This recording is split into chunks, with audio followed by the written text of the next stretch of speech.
Alright, so if you're the best freelancer at your job, you're the best in your group, you have the best skill sets, but you're not landing clients and you're wondering why, keep watching. Because here's the truth. Clients don't normally hire the best freelancers. They hire the freelancers that seem to be the best, right? And the big difference is that it's all about how you position yourself to seem like the best freelancer for the job. And today, I'm gonna teach you the subtle but powerful phrase that makes clients subconsciously think that you are the right freelancer for the job. So if you're ready, pull out your notebook, pull out your pen and paper, and let's jump in.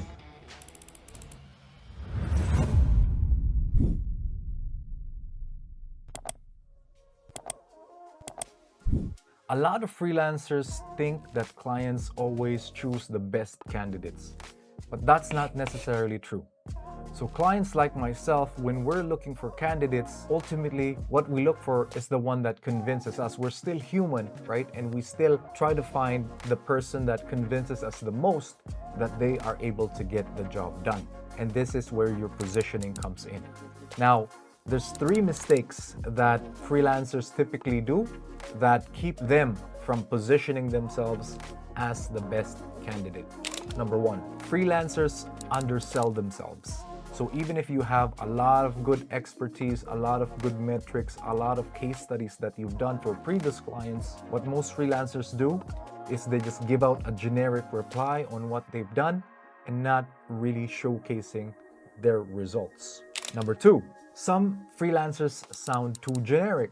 Going back to that first point, if you've done some good work with clients that's improved KPIs that matter to the clients, then that's what you should be featuring. That's what you should be leading in with. Big mistake, freelancers stay generic. I'm a social media manager. I'm a graphics designer. I'm a video editor. But what if you're a video editor for consulting companies? What if you're a social media manager for SaaS companies or startups or consultants or real estate? So the more you specify and showcase your strengths in your previous work, the more you're able to stand out. Number 3, some freelancers don't position themselves as a valuable asset. What do I mean by this? Again, sorry for the noise. Pop, pop, pop, pop, pop, pop. Motorcycle noise, hammering noise. Pop, pop, pop, pop, bum, bum, bum. All right. So some freelancers don't position themselves as a valuable asset. And I think it goes down to self-worth, how you see yourself. If you don't see yourself as a valuable asset, you're not able to position yourself as a valuable asset. So again, review the work you've done, see what the KPIs, the improvements, the metrics you've done for clients, and then really showcase that work. So if you want to be seen as the best freelancer, you should use this magic phrase. In my experience working with a similar project, I found that insert insight can make a big difference. Would you like me to apply that here? So this sentence does 3 things. Let's break it down. Number 1, it subtly implies expertise. So the words "in my experience," that gives an idea to the client that you have experience and that you've worked on something similar in the past. Number 2, it shows that you're a problem solver. And this is represented by the words "I found that." I found that, right? Because again, clients are looking for problem solvers. What a client wants is somebody to take on the problems they have so they don't have to deal with it, and then somebody reliable enough to think and then solve the problems, assisting the client.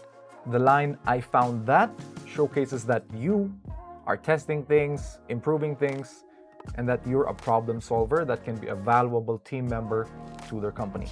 And number 3, it makes clients visualize already working with you, right?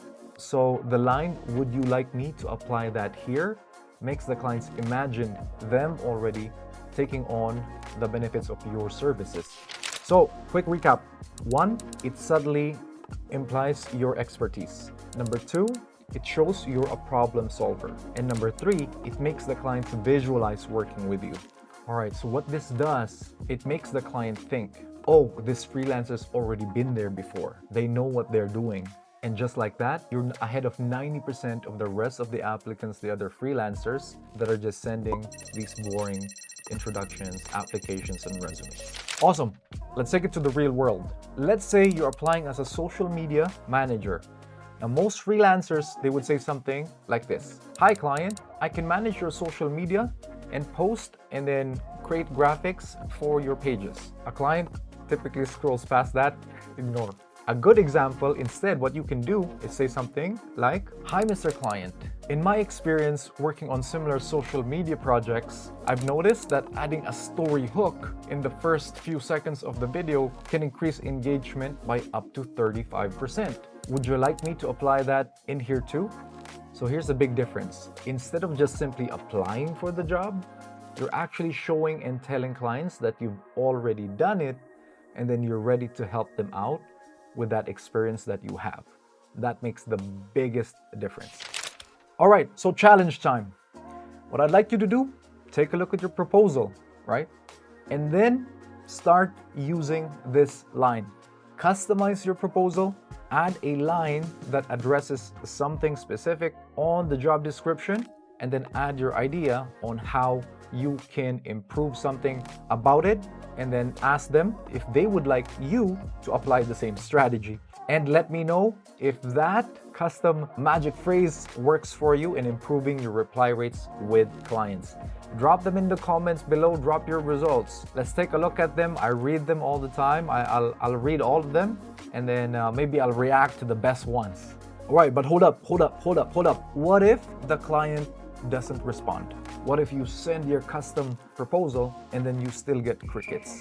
So check it out. In the next video, I'm gonna show you how to send the next secret follow-up message strategy in order for you to get clients that might have ghosted you back into your inbox. That video should be somewhere here. If not, subscribe, and then it should be coming up next week. And here's the last question for you. Have you ever had a proposal that got ignored? What do you think went wrong? Tell us what went wrong. Let me know what went wrong. Drop your thoughts below. We'll read the comments and we'll reply to them. So with that said, thanks again for hanging out. See you on the next one.